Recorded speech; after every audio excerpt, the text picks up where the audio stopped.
bangsa dan tanah airku. Marilah kita berseru, Indonesia bersatu. Menjadi dokter, menjadi kepala BPG Provinsi Banten. Kayak nanti yang datang anak buahnya, kalau Mas Yadi ini laporin untuk pimpin aja. Pasti habit. Ketika setiap anak mau keluar pelajaran, saya nggak berani, pasti saya ada di belakang pintu itu. Makanya ketika jadi kepala sekolah, ada guru yang lambat masuk, saya masuk ke dalam kelas. Guru berdiri di luar 2 jam nungguin saya ngajar. Kenapa? Karena untuk menyadarkan itu harus dari contoh kita. Kemudian apa yang mereka kesan lagi? Bapak kalau ngajar itu 2 jam pelajaran, 2 kali 45 menit, Bapak tidak pernah duduk apa perhatikan di kursi. Bapak pasti muter aja. Kenapa? Karena saya guru fisika. Saya bermuatan listrik positif, siswa juga bermuatan listrik positif. Positif dengan positif berarti akan tabrakan, saling tolak menolak. Makanya anak tidak ngantuk ketika di dekat. Kebetulan beliau belajar bersama dengan saya. Saya gembleng 1 minggu di Bispar, beliau berdua itu. Jadi saya udah selama 1 minggu siang malam minimal karakternya paham. Yang guru penggeraknya mana? Halo. Mana guru penggeraknya? Belum ada. Berarti anda termasuk orang yang tidak bisa. Saya memang nggak terkenal. Ya. Ini nama brand Bapak Ibu, namanya kalau tadi disebut Pak Hergio Santoso, ini nama brand yang mudah diingat. Guru harus punya brand. Ya. Jangan sampai guru nggak punya brand. Ini jawaban Putri cocok. Ya. Ya. Pak, hubungannya apa dengan IKM? Sekarang dikenal dengan kurikulum merdeka. Merdeka itu singkatan, belum pernah. Karena saya ngawal sejak 2019 bulan Februari ini dicanangkan, katanya tidak untuk merubah kurikulum, kenyataannya merubah kurikulum. Merdeka itu singkatan, ya kan? Tadi disebut oleh Pak Edma, ada sebutnya Pak Anwar juga menyampaikan kita ini kolaborasi memajukan sekolah ini. Apalagi nanti kalau sudah bicara P5. Kenapa ini saya ambil contoh ini? Karena saya mengamat perilaku. Saya lihat tuh dulu kayak gini ya, saya nggak rela. Dulu saya menjadi pengurus PGRI Pak, waktu masih jadi guru Pak. Saya bagaimana merukunkan antara guru SMA, SMP dan SD. SMA Negeri 15. Bagaimana SMA Negeri 15 ini sehebat SMA 1 walaupun inputnya yang tidak sah. Wah susah, ya memang mau bayar ya susah. Belum apa-apa kalau susah. Susah. Iya. Nggak usah ngomong susah. Belum apa-apa bilang susah. Iya.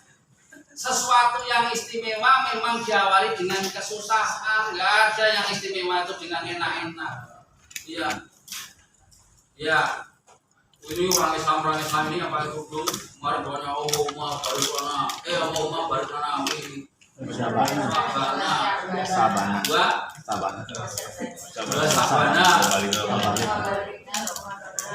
Balina Roma. Pengennya setelah Ramadan, jawab minta apa? Nalatun. Ujar. Puasanya aja. Kok mintanya ini? Ya. Saya sampaikan di awal tadi, Bapak ibarat naik sebuah untuk apa kita bicara mulu-mulu? Ya nggak harus hafal. Oh tahu Merdeka Belajar itu apa? Oh Merdeka Belajar. Wah.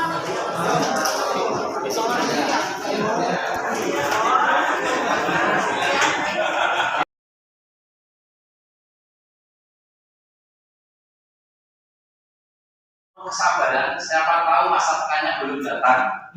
Ya, karena apapun yang terjadi, makanya kita berurusan kurikulum sekarang selalu didasari dengan fase perkembangan. Di BK juga namanya SKK, Pak. Ya kadang-kadang tugas perkembangan itu sangat dipengaruhi oleh faktor lulus SD. Bahkan di kawasan saya bengkel pertama yang buat motor ini dia milik saya itu. Dia nggak mau mengadakan, tapi sampai sekarang mobil motor kalau nggak dibawa ke situ nggak puas katanya. Padahal nggak STM, nggak SMP, nggak pakai SD pak. Tapi karena saya bergaul dengan pamannya bengkel dan sebagainya. Sekarang jadi bengkel. Lulusannya SD kalau makanya saya bilang itu, toh yang katanya orang sinias. Konsepnya begitu memang. Kenapa saya nggak pernah nagih anaknya punya nilainya berapa? Yang penting anaknya sholat. Gitu. Sementara secara logika banyak orang aneh kan gitu ya, aneh kan gitu. Tapi sebetulnya ada unsur yang lain yang bisa mendukung, bukan hanya sekedar sholatnya kan gitu. Nah, makanya perlu ditambahi. Jangan hanya terus sholat gitu. Dan nanti kalau salah persepsinya, nanti dianggap udahlah saya nggak perlu sholat, nggak perlu kerja, nggak cukup sholat. Gitu. Makanya harus memberikan penjelasannya, tidak harus tanggung di situ. Saya ini sekarang kalau mau mengucapkan bahasa Inggris itu nggak percaya diri, karena ada proses yang salah terhadap diri saya yang saya alami. Maka begitu anak saya, kamu masuk botok, kamu selesai harus paham 5-6 bahasa. Saya tuntut begitu.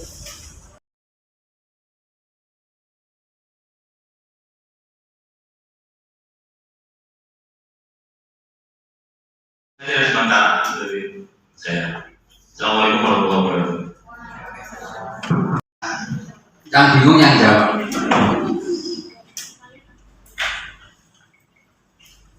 Bapak, kalau tadi yang bagaimana caranya guru itu tidak menurun ya, tidak menurun. Yang pasti tadi komitmen dulu. Komitmen sebagai seorang guru, makanya di awal saya sampaikan, Bapak, yuk kita meneruskan ya.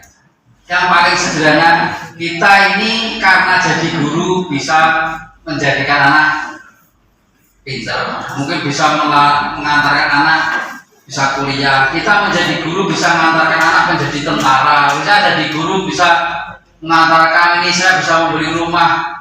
Ini harus ada komitmen semacam itu.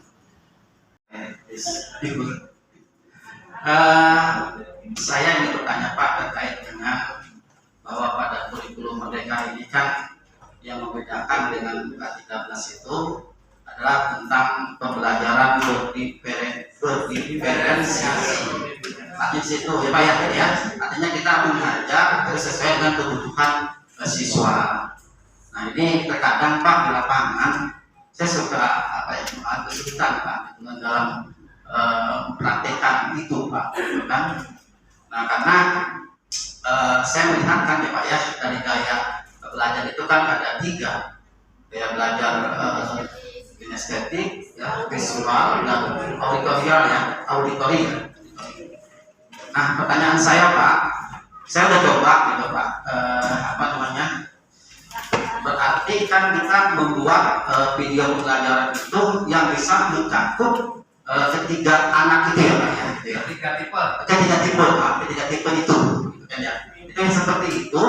Atau Pak misalkan kita mengadakan dulu tes diagnostik kognitif ya, diagnostik asesmen kognitif untuk memilih bahwa ini masuk kelompok teori kelompok estetik, kelompok visual, Pak. Nah itu terkadang saya suka bingung apakah yang tadi yang pertama yang saya gunakan artinya membuat pembelajaran yang bisa mencakup 3 tipe itu, atau kita pisahkan dulu di anak-anak itu gitu. Kalau kita pisahkan takutnya nanti ada sekat-sekat. Nah itu juga menurut saya takutnya ada ada sekat-sekat lah untuk berbagus gitu ya. Itu yang pertama Pak.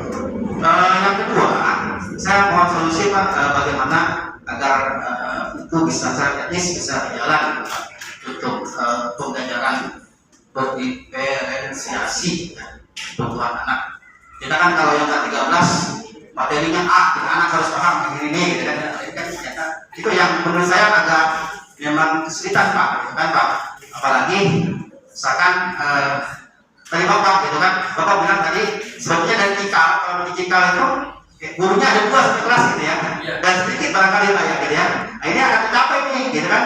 Tapi kalau sekolah kelasnya agak tumbuh Pak, kita sekarang melihat anak yang suka pusing Pak. Kayak gitu Pak ya, ya seandainya gitu ya. Mau solusi Pak? Saya tadi sudah sampaikan peraturan itu mengikat. Nah, bagaimana memberikan pemahaman kepada peserta didik agar peraturan itu tidak mengikat? Salah satunya suruh membuat kontrak. Tadi ada kontrak, komitmen bersama. Peraturan ini dibuat oleh anak dan dilakukan oleh anak, jangan sampai dilanggar oleh anak itu sendiri. Nah, Pak, nggak muncul kontrak dengan sekolah dengan pelajaran yang semacam ini Pak. Artinya besok kalau menyusun aturan berangkat dari kontrak-kontrak kelas. Dituangkan Pak. Nah, di samping ada peraturan yang ditetapkan oleh sekolah, yang itu karena kita secara birokrasi harus mengikuti aturan ya Pak, misalnya seragam, mau dan mau kan harus dari, nah itu misalnya kalau anak sudah nggak seragam nggak boleh kan itu misalnya. Ada hal-hal yang peraturan itu kita harus lakukan karena itu bagian dari apa namanya sistem. Ada yang peraturan muncul dari peserta didik, dan itu bisa dari sana Pak. Salah satunya, sehingga peraturan itu tidak menjadi sebuah tekanan, ikatan, tapi menjadi sebuah hal yang harus dilakukan. Gitu. Lakukan pada diri Bapak Ibu. Karena guru adalah pekerjaan yang paling mulia menurut saya dan surga di depan mata. Demikian yang bisa saya sampaikan. Mohon maaf atas segala kekurangan. Terima kasih. Karena sampai saat ini tidak dilempar botol dan diterima dengan baik. Akhir kata meminta yang menanya. Assalamualaikum warahmatullahi wabarakatuh.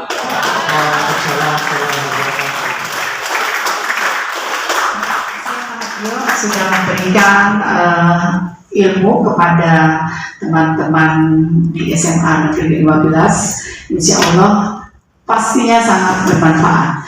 Saya juga mengucapkan terima kasih kepada Ibu dan Bapak yang sudah sangat apresiasi untuk mengikuti kegiatan ini.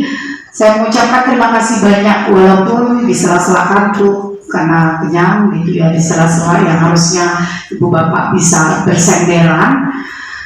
Alhamdulillah hari ini pesertanya dari awal sampai akhir hanya beberapa saja yang mungkin sedang beristirahat di bawah, tapi saya mengucapkan terima kasih yang sebesar-besarnya kepada Ibu dan Bapak. Itu saja mungkin yang bisa saya sampaikan. Terima kasih. Assalamualaikum warahmatullahi wabarakatuh. Demikian Bapak Ibu, acara telah kita lewati bersama.